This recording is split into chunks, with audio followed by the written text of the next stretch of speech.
What's up, hobby maniacs? MBG here today with a look at the new Harlequin Troupe box set. This is a really cool box set.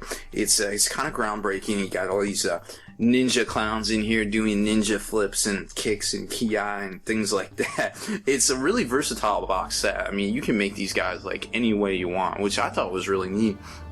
And I don't think a lot of people have touched on quite yet or even realized it. I honestly didn't until I got to poking around in the box here and taking a look at things.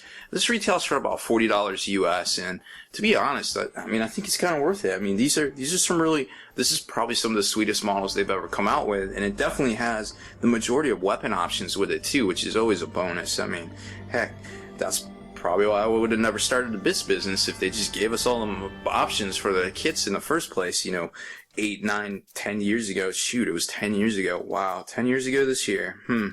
My, how time flies. Anyways, so we got these guys, and they are really cool stuff. I mean, we have really come a long ways with these models. Oh, and there's some really cool art I want to show you here in a second. So, spoiler alert, these come on 25 mil bases, not the crazy big 32 mils that it seems like every other unit and faction has been coming with. So I don't know if that's a precedent or, you know, some sort of standard for Games Workshop or for, you know, these models themselves, but that's what we got. Now, let's take a look at this picture here, which is the back of the instruction manual. Oh, and there's another spoiler alert. Gosh, I'm just giving them all away today.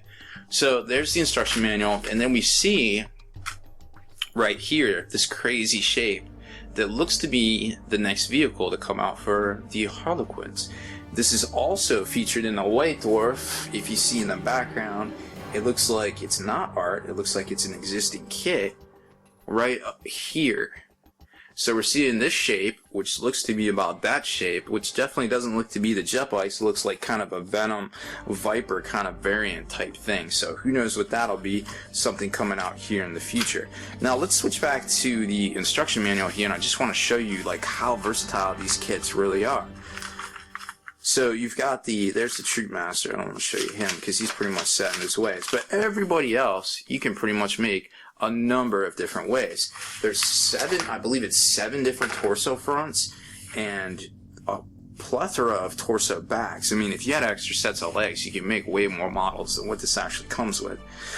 So you've got these crazy cloaks and these fronts here, and then you get into these models and you can really switch it out. They got these little faceplate masks that actually attach here, so you've got all sorts of different options to how you want to make these guys look. There's fronts that go on backs that are different, so there's actually more fronts than backs. There's like 13 different heads. You've got full-on heads here, and then adjustable heads. I think it's 13 different heads. I don't even know. There's so many choices in this box. It's pretty bananas. So let's take a look at the models themselves, right?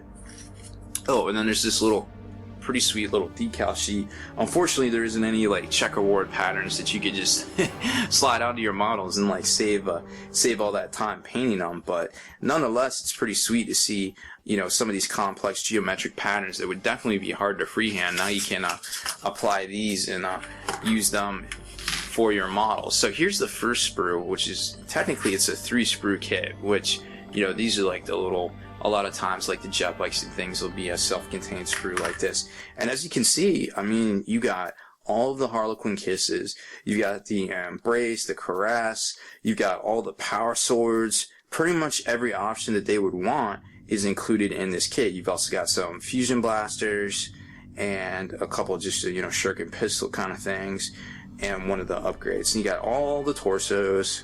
Just amazing detail. Now, I thought that the checkerboard patterns were actually imprinted into the models themselves, and it turns out they weren't. But that was definitely wishful thinking. I mean, the amount of detail that's in these and the dynamic posing of it is way ahead of its time, and we've really never seen anything like this before. And there's those crazy little mask faceplates right there.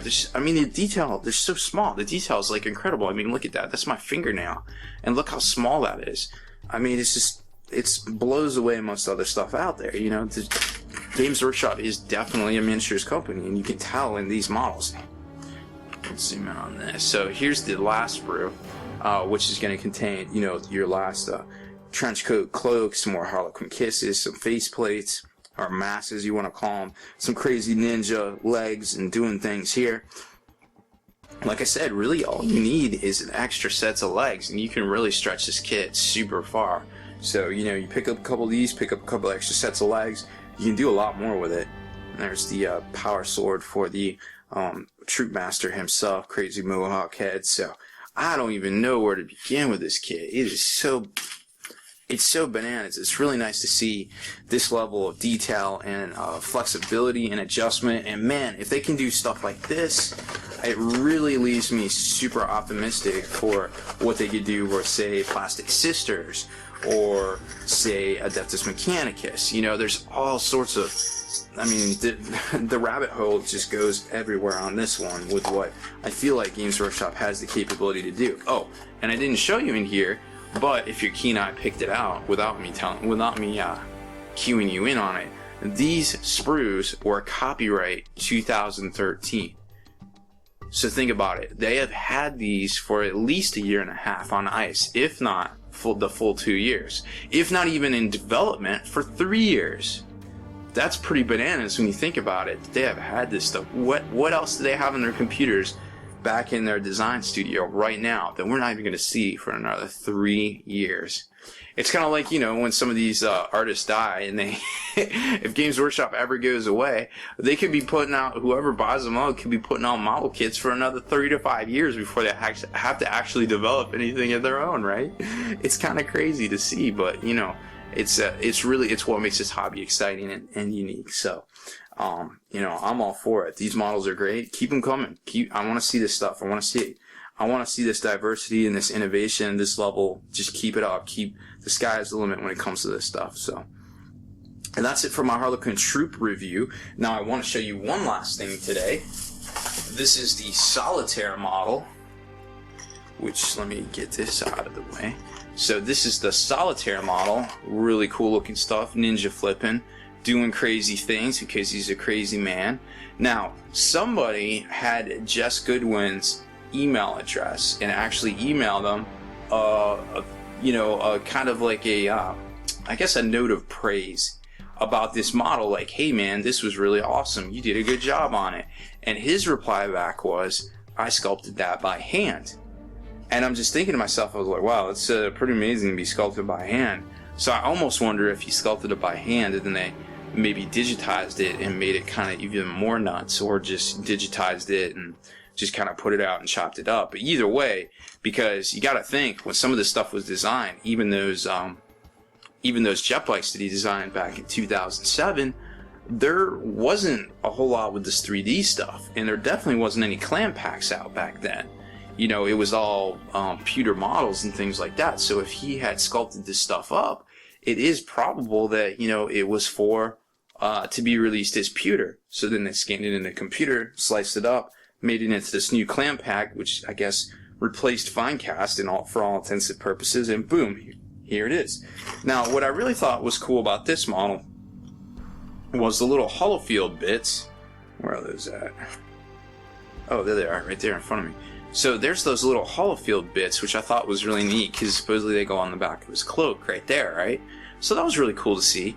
I definitely like it. And, you know, of course, the whole story with the Solitaire is that it's the representation of Slaanesh himself, herself, in the fall of Eldar mythology and their great dance they performed for craft worlds and, you know, some humans here and there. So it's really cool to see that you know, kind of level of detail in this model, where it's basically, you know, demon horns and kind of crazy, you know, little demon-esque kind of thing. Because supposedly the other members of the troupe are actually a little bit afraid of this dude too, and just kind of give him space because his soul belongs to Slaanesh, basically, for his part in all of this. So that's a little crazy back lore story there. But like I said, very well detailed model.